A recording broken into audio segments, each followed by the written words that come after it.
Paracha de la semaine, on a dit, dans la paracha de la semaine, on a dit, Ve'akohen agadol me'echav asher yutzak al rosho shemen hamishcha. Et le grand Kohen, c'est-à-dire le Kohen Gadol, qu'on a versé sur lui l'huile d'onction. Et alors, qu'est-ce que dit la Gemara? L'huile d'onction, elle avait des miracles. S'il était petit, il grandissait. S'il était trop grand, il devenait normal. S'il était noir, un Kohen noir, il devenait blanc. S'il était sourd d'une oreille, l'huile d'onction, elle servait, elle le guérissait. Le problème, c'est la mahloquette, elle est-ce qu'on lui faisait d'abord les habits et après l'huile d'onction, ou l'huile d'onction et après les habits? D'accord? Parce que si tu dis qu'on lui met les habits et après on lui met l'huile d'onction, donc on la met à sa mesure. Bon, c'est une mahloquette. Maintenant, il y a un grand rave, il s'appelle Rabbi Shimon Labi. Rabbi Shimon Labi, c'est un Marocain. Il est monté pour aller à Tzfat pour étudier la Torah avec Ari Akadosh. D'accord? Et dans la route, il s'est arrêté à Tripoli, en Libye. Et il a vu les gens, ils se rasaient avec le couteau, les gens, ils faisaient pas Shabbat, les gens, ils mettaient pas Tefillin. Il a dit, je quitte pas d'ici jusqu'à que je les ramène Bichoua.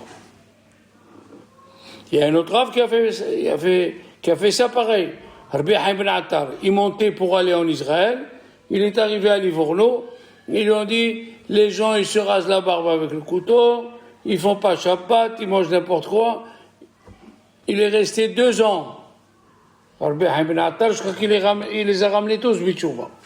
Après, il est monté. Mais ce Mekouba, le Rabbi Shimon Lavi, il est resté. Parce que ça ne suffisait pas 2 ans. Il a fait un pirouche sur le Zohar qui s'appelle Ketem Paz. La couronne Paz, c'est pirouche Zohar. Et lui, il a fait un piout que les juifs du monde entier, ils chantent. Baruchai, Nimshahta, Ashrecha, Shemen, Sasson, Mehaverecha. Il a fait un piout selon les séphirotes, selon les séphirotes Haggat Nahim, et ce qui s'est passé, c'est que ce piout-là, il a fait le tour du monde. Il n'y a pas une communauté dans le monde entier qui ne chante pas Baruch Hai. Dans la ville de ma mère, ils chantent Baruch Hai à la synagogue. Vendredi soir, ils chantent Baruch Hai à la synagogue. La question, elle est, il y a écrit là-bas dans un des strophes, Naase Adam, Neymar, Ba'avurecha. Naase Adam, Neymar, Ba'avurecha. On va faire un homme, quand Dieu l'a dit on va faire un homme, c'est pour Rabbi Shimon Bar Yochai. C'est un peu étonnant. D'abord, on n'a pas trouvé une chanson pour n'importe quel Rav ni Avot. On n'a pas fait une chanson pour Abraham Avinu, c'est étonnant. Le père de la nation. Isaac, la Akeda, pour Rosh Hashanah. Yaakov Avinu. On n'a pas fait une chanson pour le Rav de Rabbi Shimon, Rabbi Akiva. Pourquoi on n'a pas fait une chanson? Tout ça, c'est des questions. Autre question.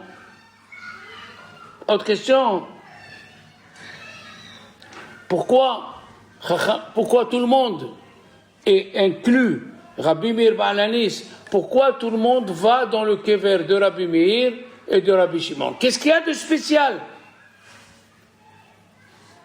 Il n'y a pas des plus grands rabbanim avant eux. Je sais pas, il y a le kever de Yoshua ben Nun, à Hatzor, à Galil. Il y a beaucoup de rabbanim. Il y a Hillel, Veshamay. Alors, pour répondre à tout ça, il faut approfondir. Comment c'est arrivé? Rabbi Shimon, dans la Gemara de Shabbat, c'est très facile de se rappeler, page 33. L'Agma Omer.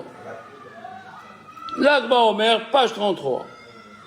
Et ils se sont réunis, les rabbanim, Rabbi aussi, Rabbi Ouda et Rabbi Shimon. Est-ce que ce qu'ils ont fait les Romains, c'est bien ou c'est pas bien? Rabbi Ouda, il a dit, c'est bien. Oh, on trouve des bains, on trouve tout. Rabbi aussi, qu'est-ce qu'il a dit? Il n'a pas parlé. Rabbi Shimon l'a dit, mais pas du tout. Les chemins, c'est pour prélever les impôts.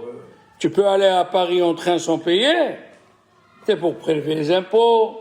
Les bains, c'est pour mettre des prostituées. Qu'est-ce qui s'est passé? Ce qu'il a dit a été entendu. La Gemara a dit, il est parti, Rabbi Yehuda ben Gerim. Et il a raconté. Il a raconté ça au gouvernement. Il dit, Tosfot, attention. Rabbi Yehuda ben Gerim, il va faire la shonara. Comment tu dis il est parti raconter? Tosfot, tu dis, il a parlé à sa femme. Et la femme, elle a parlé à sa copine. Havra de Havra Ritle, Havra de Havra Ritle. Alors, les Chachamim, ils ont dit, Rabbi aussi, qui n'a rien dit, on le fait exiler de sa ville. Rabbi Ouda, qui a parlé de bien de nous, ça sera Rosh HaMedabrim. Chaque fois qu'ils se réunissent les rabbins, c'est lui qui a l'autorité de parler en premier. Comme le Kohen. Vekidashto. Qu'est-ce qu'ils disent Chachamim? Le premier au Sefer Torah, le premier à faire le Motzi, le premier à Divrei Torah. C'est une mitzvah mina Torah. Les gens ils pensent que Vekidashto, c'est rien qu'au Sefer Torah. Vekidashto, c'est partout. Alors, Rabbi Shimon, il a entendu ça. Il est resté au Beth Midrash. Sa femme, avec son fils, elle lui a amené un peu de pain et de l'eau. Après, il a dit Rabbi Shimon à son fils, les femmes, ils sont susceptibles. Si les Romains, ils les prennent et ils leur font des souffrances, ils vont parler. Alors, on va aller se cacher. Ils sont partis, lui et son fils, se cacher dans la Mehara. La question, elle est, qui c'est qui lui a dit de prendre son fils? Qui c'est qui lui a dit de prendre son fils? Ça, c'est une question. Deuxième question, ils sont partis, ils ont enlevé les habits et ils se mettaient dans le sable. Qui c'est qui lui a dit d'enlever les habits? Alors, qu'est-ce que tu me dis? Il a enlevé les habits, il se couvrait du sable, et après, quand il devait faire une prière, il sortait et il s'habillait. Et ils avaient de l'eau qui coulait à côté d'eux avec un caroubier. Et le Ben Ish Chai a dit que Shabbat, il y avait, au lieu du caroub, il y avait des dates. D'accord, jusqu'ici d'accord. Mais la question, pourquoi il a pris son fils? La question, s'il y a eu des miracles, pourquoi il fallait enlever les habits et rentrer dans le... Après 10 ans, après 11 ans, ou 12 ans, voilà, 12 ans, il est sorti. Et il a vu les gens qu'il a bourrés, les quoi, Rabbi El-Hazar, tout ce qu'il voyait, il brûlait. Et Rabbi Shimon, il guérissait, il a dit, je vous ai fait sortir pour détruire mon monde. Ils sont rentrés encore un an. Après, ils sont sortis, ils ont vu un juif avec les Badé Hadas qu'ils ont achetés pour Shabbat. Badé Hadas, le Boré Minissamim qu'on a parlé, que c'est très important, comme ça il a dit le Rabbi Abraham Azoulay, très important de faire Boré Minissamim le vendredi soir. Celui qui ne fait pas Boré Minissamim, les anges, samedi soir, ils le maudissent. C'est pas n'importe quoi ce qu'il dit Rabbi Abraham Azoulay. Ils maudissent le mari, la femme et les enfants. Celui qui ne fait pas Boré Minissamim le vendredi soir. C'est le grand-père du Hida. Il est sorti de l'Inquisition d'Espagne. C'est lui, Rabbi Abraham Azoulay, avec Rabbi Meir Papiresh, celui qui écrit Péléoès, ils ont jeûné 3 jours, ils ont demandé la permission à Rabbi Haïm Vital, à Bagdad, à Damas, de laisser qu'on ouvre sa tombe et qu'on prend les écrits de Harizal. Il leur a donné la permission en 24 heures. Ils ont pris 10 sofrim, ils ont tout écrit, et vers le coucher du soleil, ils ont tout remis, et la tombe, elle s'est fermée toute seule. Ah ouais, attention, on ne parle pas de n'importe qui. Alors, Rabbi Shimon Bar Yochai, il est sorti, il est venu dans la ville de Tibériade. Quand il est venu dans la ville de Tibériade, il a rencontré son beau-fils. Son beau-fils, c'est Rabbi Pinhas Ben Yair. Il l'a rencontré, il lui a dit, oh là là, tu es plein de boutons, comment on appelle ça, Léon, les escarres. Voilà, tout ça. Il a dit, heureux que tu m'as vu comme ça. Il a amené se laver dans les eaux de Tibériade. Ouh là là, il sentait les douleurs. Après, il a dit aux gens de Tibériade, qu'est-ce que je peux faire pour vous? Il leur a dit, voilà, il y a des endroits où il y a des morts, on ne sait pas où ils sont. Si tu peux nous aider pour les Kohanim. C'est la paracha des Kohanim. Alors le Ben Ishraï, Rabbi Haïm d'Izmir, Rabbi Haïm Paladi demande la question. Pourquoi il a demandé aux gens de Tibériade, qu'est-ce que je dois faire pour vous? Parce que quelqu'un qu'on lui fait des nissim, il perd les skouyotes. Quelqu'un qu'on lui fait des nissim, il perd beaucoup du mérite. Et puisqu'il perd beaucoup du mérite, il faut qu'il le retrouve en faisant du bien aux autres. Rabbi Shimon Bar Yochai, il était tellement fort, Rabbi Shimon Bar Yochai, que les anges venaient lui dire, Hachem, il a dit qu'il va faire une gzera sur ce village. Et l'ange lui disait, c'est moi qui dois les tuer. Il lui a dit, tu vas d'ici et tu dis à Hachem qu'il n'y a pas de gzera. Il lui dit, Bar Yochai, il a dit, il n'y a pas de gzera. Il revient, il lui fait, mais Dieu il a dit, il faut que je fasse ma mission.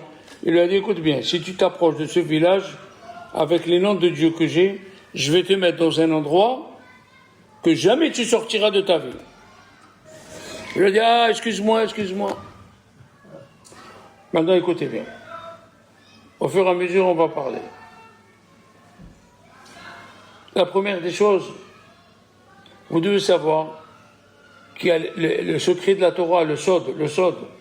Il y a des secrets qu'on ne peut pas les enseigner à quelqu'un tant qu'il a le corps. Le corps, il fait obstacle ou obstruction parce que le corps, il est matériel. Il fait obstruction pour les sodotes. Tu ne peux pas. Tant que tu es matériel. Qu'est-ce qu'il a fait? Rabbi Shimon et son fils, ils ont enlevé les habits. Ils sont rentrés dans la terre, se sont recouverts pour disparaître en tant qu'homme. Pourquoi? Parce que le mot beged, habit, d'où il vient ce mot? Qui c'est le premier qu'on l'a habillé? Adam Arishon. Adam Arishon, il a fauté, et Dieu, il était obligé de l'habiller. Pourquoi? Parce qu'il a trahi Dieu. Beged, ça vient du mot bagad, il a trahi Dieu. Donc les habits d'où ils viennent? De la faute de Adam Arishon. Qu'est-ce qu'il a fait, Rabbi Shimon Bar Yochai? Il a enlevé les habits, il est rentré dans la terre, il a disparu en tant que homme. Alors on lui a livré les secrets. Tu vois la différence maintenant? Maintenant, pourquoi tout le monde, ils vont à Rabbi Shimon? Pourquoi tout le monde va à Rabbi Meir? Pourquoi il n'y a pas d'autres Chachamim? Écoutez bien. Rabbi Shimon, il a dit, moi je peux dispenser toute ma génération de passer au tribunal chez Dieu. Et si mon fils il s'associe avec moi, oui, je dispense la génération d'avant et ma génération. Et si il s'associe avec moi, Yotam ben Hiskiyahu, c'est quelqu'un qui a fait le kivud avim au-delà de la limite, je peux dispenser le monde entier depuis que Dieu a créé le monde jusqu'à Biat Mashiach. Donc qu'est-ce qu'il dit Rabbi Shimon? Il peut dispenser le monde. Oui ou non? Alors les gens, à la Iloula de Rabbi Shimon, ils allument et ils prient. Pourquoi? Parce que lui, il a dit qu'il peut nous dispenser. Lui, il peut dire à Dieu, voilà, il respecte les rabbins, il lit le Zohar, il allume la lumière, on lui enlève tout ce qu'il a sur la tête. Alors tu vois maintenant pourquoi il faut avoir une bougie pour Rabbi Shimon bar Yochai. Parce qu'il prie pour toi et il t'enlève tous les mauvais décrets. Maintenant, qui a fait pareil? Rabbi Meir. La Gemara, elle a dit, il y a une discussion entre Rabbi Meir et Rabbi Yehuda. Si les Juifs, ils se comportent mal, est-ce qu'on s'appelle toujours les enfants de Dieu ou pas?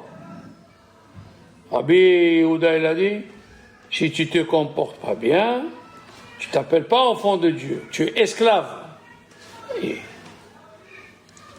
Rabbi Shimon, il a dit, même si on se conduit mal, Rabbi Shimon l'a dit, on s'appelle les enfants de Dieu, Banim, c'est écrit dans la Torah, Banim Mashchitim. Banim Mashchitim. Nous sommes des enfants pervers. Il a dit Rabbi Meir, mais on est des enfants. Tu as compris? Si tu as un enfant, même s'il fait tous les bêtises du monde, tu le tueras pas. Tu le tueras pas. C'est toujours ton fils. Banim Mashchitim. D'accord? C'est ça. Banim Mashchitim. Donc, on va à Rabbi Meir pour lui dire, malgré qu'on ait des enfants pas bien, tu vas prier pour nous. On va à Rabbi Shimon, parce que même si on n'est pas bien, il peut nous enlever les mauvais décrets. D'accord? C'est extraordinaire. De quoi on parle? Maintenant, il faut savoir que Ari Akadosh, il a dit que le jour de la Iloula de Rabbi Shimon bar Yochai, il a fait découvrir un nom de Rahamim qui s'appelle Chat Dalet Tet Katad. C'est un nom qui sort le jour de la Iloula de Rabbi Shimon grâce à Rabbi Shimon. Et c'est combien la Gematria de Chatad? Ça fait 20, 24, c'est notre 33. 33. C'est le 33 du Homer. Oui. Et nous avons 48 qu'on va lire dans Pirkei Avot, dans le Perek Shishi. On a 48 façons. On a 48 ma'alot, degrés qu'on doit atteindre pour étudier la Torah. Le 33e, c'est quoi? Eov et Abiriot. Aime les créatures. Pourquoi? Parce que le 33e jour, ils se sont arrêtés de mourir. La question, elle est, pourquoi tu fais une fête? Dis-moi, tu entends dans une ville, il y a une épidémie. 15 000, ils sont morts. Tu fais une fête? Pour le 15 av, on dit, on fait une fête. Pourquoi? Parce qu'ils se sont arrêtés de mourir, les gens qui sont sortis du désert. Qu'est-ce qu'il a dit Dieu? Ceux-là, ils mourront. Et combien ils mourraient chaque année? 15 000. Mais la dernière année,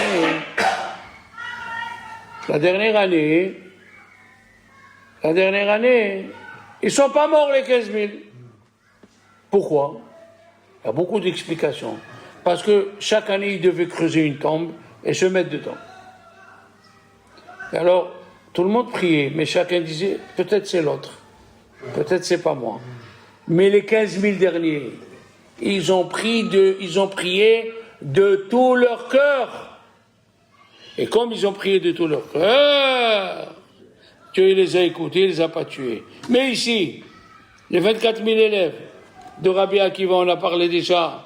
Lona Agou Kavod Zebazé. De quoi on est content? Tu es content de quoi? Il demande la question, le prix Hadash. Rabbi Hizkiyahu da Silva en 1700, il était d'Italie et il est devenu grand rabbin de Jérusalem. Il connaissait tout par cœur. Il y a un rave, enfin un élève, il l'a vu à lui, il montait sur un livre pour prendre un livre. Il lui a dit, Arabe, tu montes avec tes pieds. Sur les livres. Il a dit, moi aussi je suis un livre. Tellement il était fort.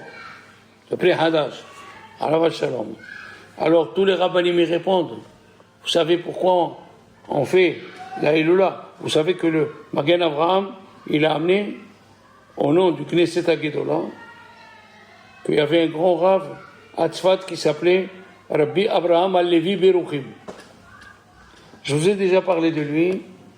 Ce monsieur, Ari Akadosh, il lui a dit, va au Kotel. Il est parti au Kotel. Il est revenu. Ari Akadosh, il lui a dit, c'est bien, la Xéra, elle est passée. Il a dit, maintenant raconte aux élèves que tu as vu. Il a dit, non, il n'y a rien. Il a dit, raconte.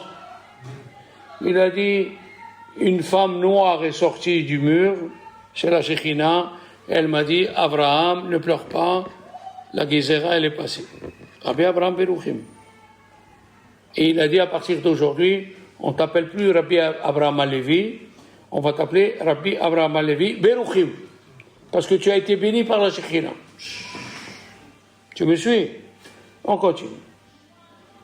Un jour, Ari Akadosh, il les a amenés à la Iloula de l'Akba Omer, qui est sorti de la tombe, sans que personne le voie, Rabbi Shimon bar Yochai. Il s'est mis à danser avec Ari Akadosh. Ari Akadosh. Il lui a dit, dis-lui à ce Abraham-là, tous les jours il jeûne et il dit Nahem. Nahem, on le dit à Kippour. Il a dit, il dit Nahem dans ma joie. Moi, c'est ma joie. Il dit Nahem. Alors, dis-lui, cette semaine, il va être en deuil. Et il était en deuil. Il est devenu en deuil. Ça veut dire, Rabbi Shimon, il veut qu'on soit content le jour de sa Iloula. La question, elle est, mais pourquoi? Tu me dis, je suis arrêté de mourir. Ok, mais pourquoi on doit faire une joie? Et là, le Hida, il amène, Allah Shalom, parce que Rabbi Akiva, il devait mourir. Rabbi Akiva devait mourir avec ses élèves. Il n'a pas su les redresser. Et Hachem, il a eu pitié. Il est descendu dans le Darom, c'est-à-dire Be'er Sheva en bas, dans le sud. Et il y avait Rabbi aussi, Rabbi Ouda, Rabbi Shimon, 5 élèves, il y a qui disent 7. Il leur a enseigné la Torah, et la Torah est revenue en Israël. Ça veut dire que si Rabbi Akiva il serait mort, alors il est disparu. Maintenant, vous comprenez pourquoi les gens ils vont chez Rabbi Meir et les gens ils vont chez Rabbi Shimon. Il y a quelque chose qui se passe chez Rabbi Shimon. Vous n'avez pas vu, mais moi je l'ai vu. Ils viennent des Admourim, des grands tzadikim, ils prennent des habits qui coûtent cher, ils les entourent dans un bout de bois, ils versent l'huile dessus et ils l'allument. Ils brûlent des habits pour Rabbi Shimon. D'où ça sort ça? Et ils disent que Rabbi Haïm Attar, dans la Iloula, il est monté chez Rabbi Shimon bar Yochai à 4 pattes. Et il a dit, qui c'est moi qui viens pour voir Rabbi Shimon bar Yochai? Et il a brûlé des habits. Un Gaon en Lituanie, il s'appelle Rabbi Shaul Natanazon. Il a écrit Shoel ou Meshiv. Il a écrit dans son livre, je ne comprends pas qui a permis aux gens de brûler les habits. C'est Baltashit. on brûle les habits que pour le roi d'Israël. Le roi d'Israël. Mais acheter des habits qui coûtent cher et les brûler. Il y a un grand rabbin s'appelle Rabbi Moshe, et la suite je ne le connais pas, c'est un nom en yiddish. Il a écrit 3 livres de 700 pages pour Rabbi Shimon bar Yochai. Il a dit, vous posez la question pour les habits. Viens, on va poser la question, si un monsieur il veut offrir 1 million de litres d'huile pour Rabbi Shimon et les allumer, c'est Baltachit ou pas? Qu'est-ce que tu dis, Léon? C'est beaucoup. Est-ce que c'est Baltachit? Non, c'est pas beaucoup. Si pour Shabbat, un monsieur il veut allumer 50 bougies. Ah, voilà. Ah, voilà. Alors, 1 million de bougies, ça, tu dis que c'est pas Baltachit. Et quand on veut brûler un habit pour un tzaddik, tu dis c'est Baltachit. C'est pas normal. Mais la question, elle reste. D'où ça vient qu'on a brûlé un habit? Qu'on brûle des beaux habits? D'où ça vient qu'on fait bar Yochai que pour Bishmon bar Yochai? D'où ça vient? La réponse, elle est, les enfants, qu'est-ce qu'on a dit? Dans la chanson, on dit Naase Adam Ne'emar Ba'avorecha. Quand Dieu l'a dit, je vais faire un homme, oui, il a pensé à lui. Comme ça. Comment il a pensé à lui? Comment? Le Midrash, il a dit, quand Dieu a voulu créer l'homme, les hommes, ils lui ont dit, mais non, tu n'as pas vu cette génération, c'est où tu vas?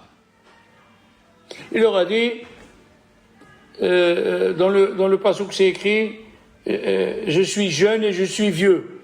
Qu'est-ce que je suis vieux? Dieu dit, je suis vieux. Il a dit, attendez qu'il vienne un vieux qui s'appelle Abraham Avinu, qui a fait Akhnasat Orhim au-delà de ses forces. Et les malachim, ils ont avoué, ah oui, il est plus grand que nous. Malgré sa difficulté. Parce que, chaque fois, je vous l'ai dit, quelqu'un qui a 1 million en banque, et il donne de 1 000 euros, qu'est-ce que tu veux qu'on fasse? C'est de l'argent pour lui, c'est ça de tzedaka pour lui. C'est pas de tzedaka pour lui. Mais quelqu'un qui lui reste 100 euros, ou qui est en moins dans la banque, et il donne, hein? Alors, pourquoi on retourne à la question. Pourquoi tu brûles les habits? Pourquoi tu dis, Naase Adam pour Rabbi Shimon? Vous savez, quand il est mort, Rabbi Shimon, on a voulu l'enterrer. 2 villes se disputaient. On a voulu une ville à côté de Méron. Mais le soir, c'était la veille du Kippour. Qu'est-ce qu'ils ont fait les gens de Méron? Ils l'ont amené. Qu'est-ce qu'il y avait autour de la grotte? Un serpent de 9 mètres. Un immense serpent avec l'épaisseur du serpent, peut-être 3 mètres. Qu'est-ce qu'ils ont dit les gens? Laisse rentrer Rabbi Shimon. Tu vois qui c'est, il est là. Il a enlevé la queue de sa bouche et les a fait rentrer. Il a dit, quand il est mort, Rabbi Lazar, il a dit, laisse rentrer le fils chez son père. Il a enlevé la queue qui était dans sa bouche, le serpent, il attendait de tuer les gens. Et il est rentré. Et quand il est mort, le petit-fils, Rabbi aussi, il n'a pas voulu ouvrir la bouche.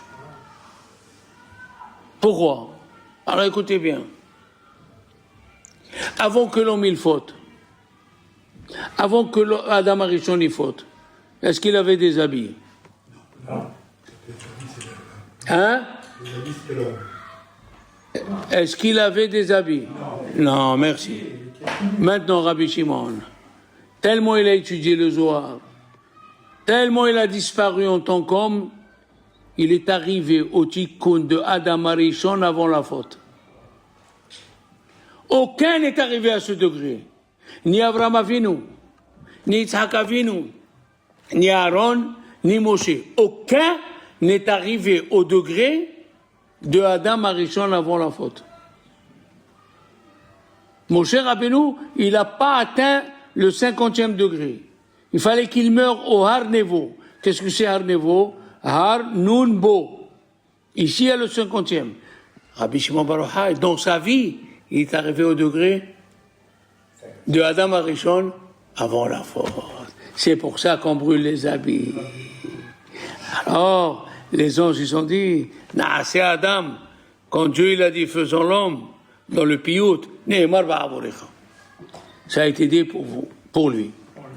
Parce que il est arrivé à un degré qu'on n'arrive pas. C'est trop fort. D'accord? Maintenant, Rabbi Meir, c'était quoi toute sa façon de vivre? C'est de chercher de faire la paix entre un homme et une femme, ou un homme et son prochain. Pourquoi on dit Rabbi Meir Baal HaNes? Pourquoi Baal HaNes? C'est vrai que plusieurs personnes sont montées chez Rabbi Meir, ils ont été délivrés. Mon grand-père, il jurait au Maroc quand il arrivait quelque chose, Rabbi Meir Baal HaNes, Rabbi Meir. Eh bien, il est mort le jour de Rabbi Meir Baal HaNes. Demain, comme demain, mon grand-père, Rabbi Shalom HaKohen. Vous vous rendez compte? Alors, Rabbi Meir, elle lui a dit, sa femme, ma sœur, elle a été prise par les Romains. Ils l'ont mis dans une maison de prostituées. Il a dit, je m'occupe. Il est parti le lendemain, il a amené 3 kilos d'or. Il lui a dit, d'abord, il voulait voir si elle a été impurifiée ou non. Il s'est fait passer pour un Romain. Qu'est-ce qu'elle a fait? Elle s'est tachée en rouge pour dire qu'elle est indisposée. Il a dit donc, si elle fait ça à chaque fois, c'est qu'elle est restée pure. Il a dit au gardien, voilà 3 kilos d'or. Il lui a dit, quand ils vont se finir les kilos d'or? Il lui a dit, tu sors de ta bouche, Elaha de Meir Aneni. Elaha de Meir Aneni 3 fois. Mais comment je vais savoir que c'est vrai? Il a dit, tu as des chiens, je vais les provoquer pour qu'ils viennent sur toi. Il les a provoqués, le gars, il savait pas quoi faire, il a dit, et là, des miranini, ils se sont arrêtés, les pitbulls, comme ça, et les rottweilers, ils se sont arrêtés, ils n'ont pas bougé. De là-bas, on sait que c'est pour ça qu'on l'appelle Ela de Meir Aneni. Et les Romains, ils sont venus. Il lui a dit, pourquoi tu l'as libéré? Il a tout raconté. Il a tout raconté. Et il est resté vivant, ce goy. Rabbi Meir, il faisait la dracha le vendredi soir. Et une fois, il a allongé. Tu connais cette histoire, Léon? Eh ben voilà, je te dis. Il faisait la dracha vendredi soir et il a allongé. Tu connais la suite? C'est pas ça. Alors, il y avait une femme, elle est rentrée après la dracha, son mari lui a dit, les lumières sont éteintes, et tu viens maintenant? Il lui a dit, j'étais dans la dracha du Rav. Il lui a dit, tu rentres pas ici, jusqu'à que tu lui craches dessus. Pendant 2 semaines, elle n'est pas venue, et Rabbi Meir dit, où est cette femme? Il lui a raconté. Il a appelé la femme, il lui a dit, tu sais, on m'a fait un mauvais œil, et pour enlever le mauvais œil, il faut que tu me craches ici, dans l'œil 7 fois. Elle lui a craché 7 fois, mais il n'avait rien du tout en vérité. Il lui a dit, dis-lui à ton mari, pas 1 fois tu as craché, 7 fois tu as craché. Et les élèves ont dit, où est le kavod de la Torah? Où est l'honneur de la Torah? Il a dit, Dieu il a dit, efface mon nom pour faire le shalom. Et Meir, moi Meir, je ne vais pas faire le shalom. Sachez qu'au Maroc, les grands-mères, quand ils prennent les bébés, ils crachent, ils font avec leur bouche. Ils crachent sur les bébés pour leur enlever un inara. Et oui, monsieur. Alors ça, c'est juste une partie de la dracha. Mais en vérité, il y a encore d'autres histoires sur Rabbi Meir, il y a encore d'autres histoires sur Rabbi Shimon. Déjà, essayez de retenir cela. Shabbat shalom.